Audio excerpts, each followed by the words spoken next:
안녕하세요. 암니어 닥터의 박원정입니다. 제가 너무 궁금한 게 있어서 못 참고 오늘 카메라를 또 켰습니다. 많은 분들이 댓글로 남겨주셨는데 도대체 아이 교육은 어떻게 시키는 거냐? 아이 교육에 대해서 어떻게 생각하나요? 이런 질문들을 많이 해주셨어요.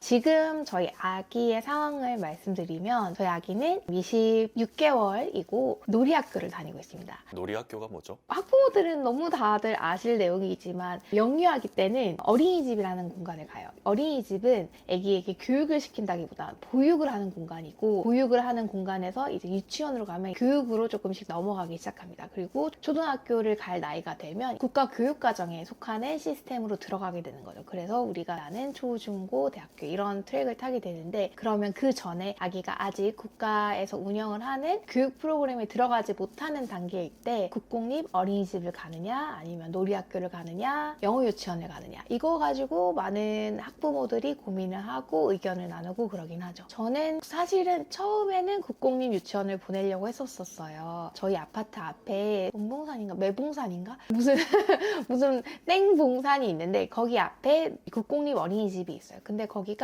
산 앞에 있다 보니까 산 주변에서 산책하고 낙엽 줍고 도토리 줍고 이런 활동들을 굉장히 많이 한대요. 그리고 거기에 있는 어린이집 원장님이 교육 철학에 일가견이 있으셔서 아기들을 많이 바깥 활동을 하고 산책시키고 이런 것들을 좋아하신다고 하셔서 저희 아기가 아마 6개월 때 대기를 걸어놨었을 거예요. 저희는 맞벌이 가정이기도 하고 1순위인데도 불구하고 57번째 대기 순번표를 받았었어요. 그래서 일단은 국공립을 못 가게 됐으니까 배제를 하고, 그럼 어디에 보내야 되냐. 저는 일단 제일 가까운 곳을 보내려고 한남동 주변에서 찾았었어요. 한남동 주변에 사실 놀이학교가 굉장히 많아요. 타 지역에서도 오시는 분들도 많고 전통적인 부촌이다 보니까 그런 분들이 어린이집보다 놀이학교를 보내는 수요가 확실하게 있어서 약간 비싼 놀이학교들이 좀 많은 편이에요. 근데 놀이학교는 대체 어떤 커리큘럼이 있는 거예요? 놀이학교는 27개월 세 돌도 안 된 애기들이잖아요. 그리고 뭘 하겠어요. 그냥 같이 놀아주고 보육의 시스템이죠. 애기가 다치지 않게 잘 노는지 해주고 체육활동 좀 해주고 장난감 같은 거 커리큘럼 만들어서 여러 가지 감각 자극을 일깨우면서 세상을 인지해 나가고, 그리고 또 옆에 있는 친구들과 어떻게 사이관계를 만들어내는지 이런 다양한 것들을 해주는 곳이 놀이학교예요.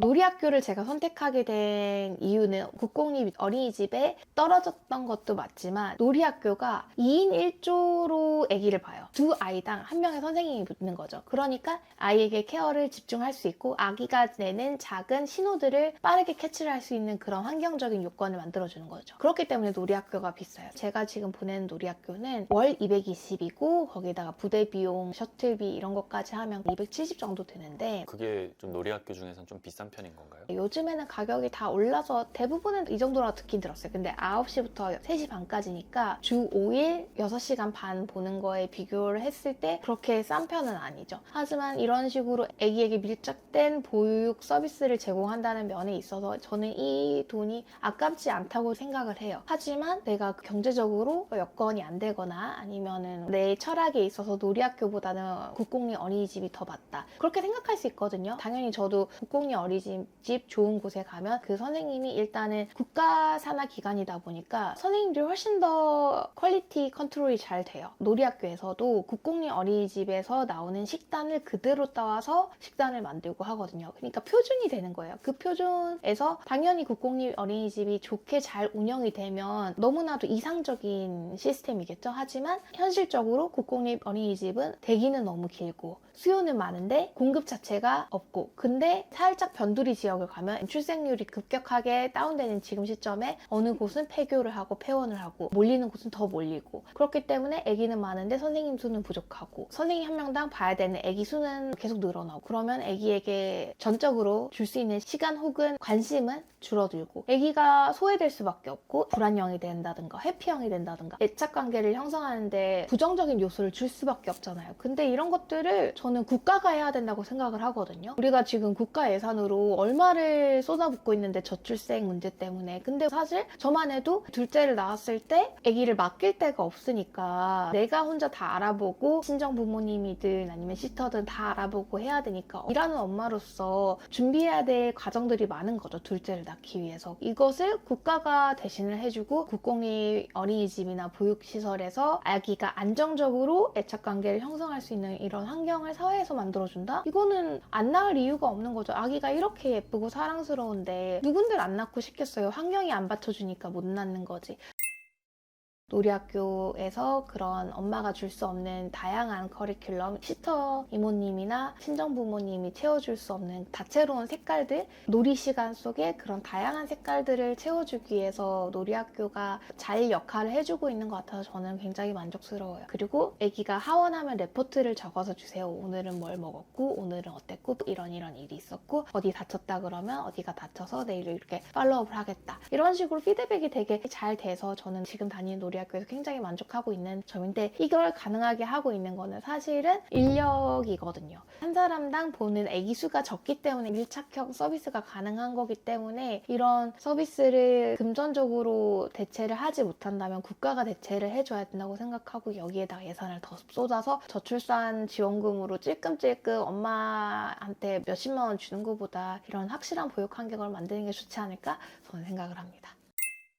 국공립 어린이집 대기가 만약에 지금 딱 돌아왔다, 바로 보낼 수 있다, 그러면은 지금 다니고 있는 놀이학교를 포기하고 옮기실 수 있을까요? 저는 지금은 안 옮길 것 같아요. 아기가 이미 적응을 지금 끝냈는데 또 적응을 시키는 것도 아기한테는 스트레스고, 거의 한 달 정도는 아기가 가기 싫어하고 울었어요. 근데 그거를 또 다른 곳에 옮기는 거를 시키고 싶진 않아서 저는 앞으로도 쭉 다니게 할 것 같긴 해요, 여기서. 그러면은 아이가 놀이학교에 간 뒤로 좀 변한 게 많이 있나요? 일단은 놀이하는 거에 익숙해졌어요. 이전에는 제가 아기가 좋아하는 거에 대해서 저도 유튜브나 이런 것들을 보면서 아기 놀이하는 방법에 대해서 공부도 하고 했었지만, 그래도 상상력에 한계가 있을 수밖에 없잖아요. 근데 아기가 거기서 여러 가지 활동도 하고 친구들 따라서 율동하는 것도 배우고 하다 보니까 아기가 좀 더 잘 놀 수 있는 것 같아요. 원래 춤 같은 것도 잘 못 췄었는데 이제 노래 나오면 춤을 추거든요, 자기가. 그거를 또 친구들이 같이 따라서 하니까 춤을 추고, 이번에 설이었잖아요. 그래서 설에 한복을 또 맞춰서 오라는 거예요. 저희 아들이 한복이 까슬까슬하니까 안 입겠다고 해서 그냥 애기 유치원 가방에 넣어서 보냈는데, 친구들이 또 입고 있으니까 입으려고 했다고 하더라고요. 그렇게 또래 문화가 아직까지는 따로 또같이라고 해서 애기랑 커뮤니케이션을 하면서 놀진 않는데, 내가 놀고 있는 공간에 내 친구가 있고 이 친구가 하는 거에 관심을 가지고, 각자 놀다 하더라도 서로에 대해서 관심을 가지고, 내가 이 사회에 나 혼자 있는 게 아니고 내 옆에도 누군가가 있다라는 거를 인식을 하기 시작하면서 사회성이 계속 조금씩 발전을 하는 게 느껴져요.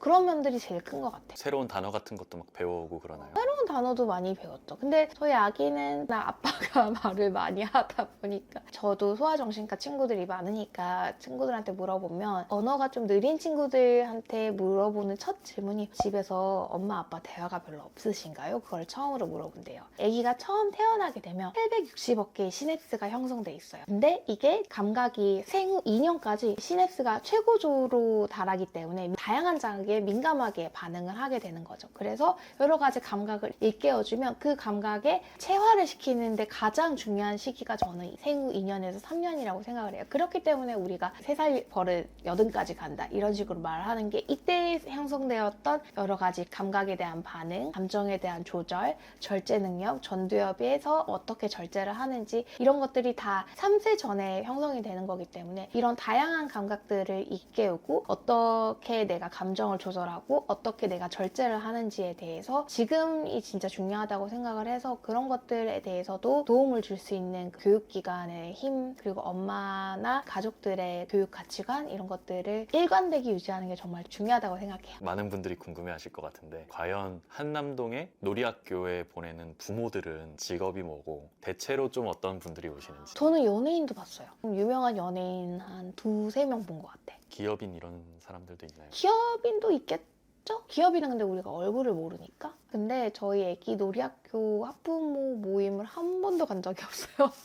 저도 어떤 분들이 있는지를 모르지만 초반에 제가 병원 근무 시작하기 전에 드랍을 직접 해줬을 때 연예인들을 몇 번 봤었고, 크리스마스 콘서트를 한 적이 있었어요. 근데 제가 직접 가진 못했지만 저희 친정 어머니랑 저희 남편이랑 이렇게 가서 비디오를 찍어오고 저한테 전달해줬는데, 뮤지컬 배우 뭐 이런 분들이 있다고 하더라고요. 그리고 저희 애기가 다니는 학교는 아니긴 한데 여기가 유명한 학교들이 몇 개가 있어요. 이런 것들을 직접 언급을 하기에는 너무 홍보 같아서 말을 못하지만, 있지만 S땡 놀이학교가 있고 C땡 놀이학교, 포땡 놀이학교, 밤땡 놀이학교 이런 4개 주요 놀이학교가 한남동에 있는데 대부분 연예인, 인플루언서들, 기업인 자제 그런 사람들이 많이 온다고 들었어요.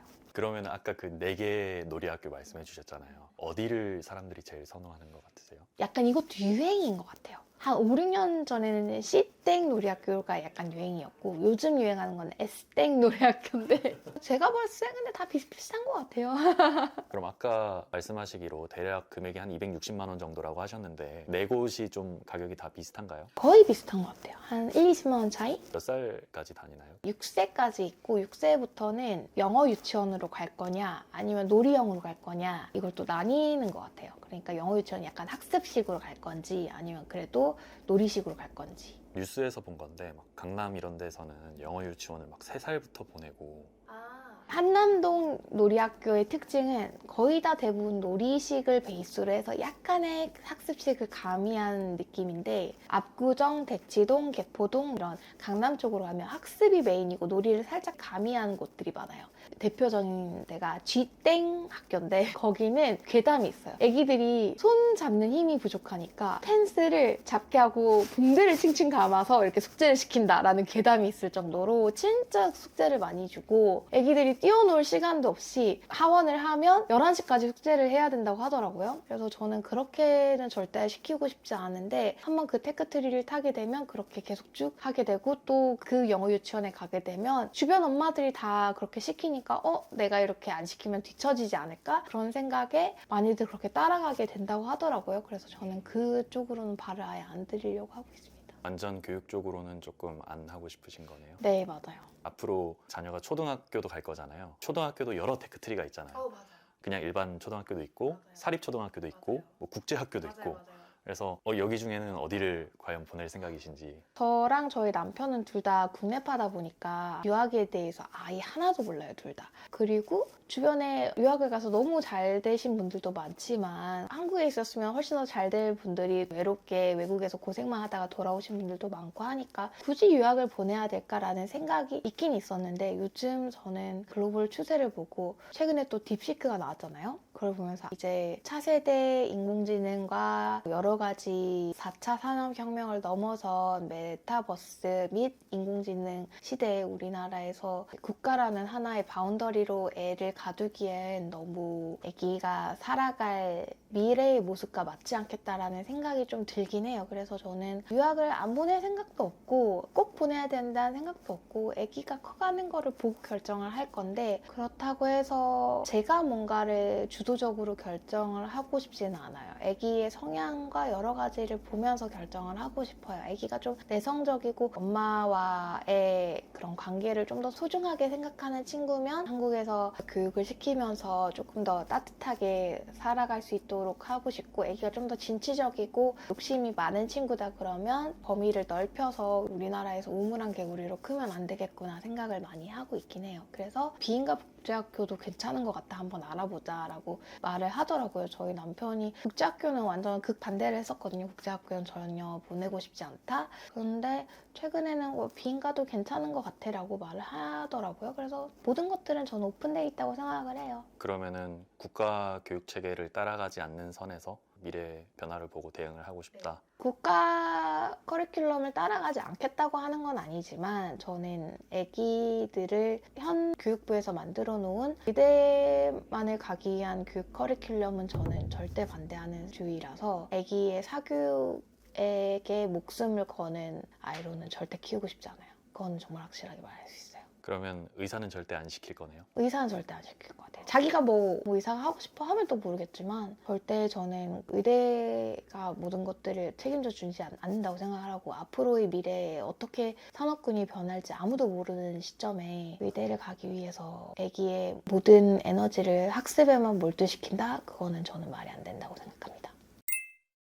사실 오늘 제가 육아 컨텐츠를 찍는 거지만 저도 지금 첫째를 키우고 있는 초보 엄마 입장에서 뭔가 왈가왈부를 한다는 것 자체가 좀 웃기긴 한데 저는 이렇게 생각을 하고 그냥 많은 엄마들 중에 한 명의 의견이라고 봐주셨으면 좋겠어요. 그래서 저는 앞으로도 저의 메인 철학은 바뀌지 않을 거라고 생각을 해요. 제가 아기를 가지고 초창기 때 본질육아라는 책을 감명 깊게 읽었었어요. 거기에서 나오는 말은 우리가 앞으로 살아갈 날이 우리는 30년밖에 남지 않았고 아이는 지금 80년 넘게 남아있는데 우리가 이 아이의 미래를 섣불리 정해주는 게 너무나도 어불성설인 얘기다. 아이의 가능성을 열어주고 아기가 자립할 수 있는 환경을 만들어주는 게 육아의 본질이다 라고 말을 했었거든요. 앞으로는 그런 학습조차 우리가 보장해줄 수 있는 그런 사회가 되지 않는다고 저는 생각해요. 지금만 해도 내가 뭔가를 기억해서 찾는 것보다 이제는 뭔가 서칭하는 능력이 훨씬 더 중요해졌잖아요. 내가 뭔가를 기억에 저장을 하고 그거를 꺼내는 것보다 얼마나 빨리 데이터를 서칭을 해서 빨리 소화를 하고 그거에 대해서 리제너레이션 만들어내는 재생산을 하는지에 대해서 영향이 훨씬 더 중요한 시점이 왔고 이런 식으로 계속 시대의 패러다임에 따라서 아이에게 필요한 역량이 변해가는데 그거를 섣불리 내가 규정해서 애기한테 강요하는 거는 저는 정말 지양하고 싶고 그런 제 교육 철학은 앞으로 제가 더 배우고 교육에 대해서 공부를 한다 하더라도 이 본질은 저는 안 바뀔 거고 안 바뀌게 노력을 할 거고 안 바뀌게 계속 되뇌일 거예요. 아무튼 저한테도 저의 초심을 잃지 말자라는 취지로 한번 영상을 남겨봤습니다. 오늘은 제가 의료 영상이 아닌 제 개인적인 교육에 대해서 한번 얘기를 해봤는데 다음번에는 재밌고 유익한 의료 컨텐츠로 돌아오도록 하겠습니다. 감사합니다.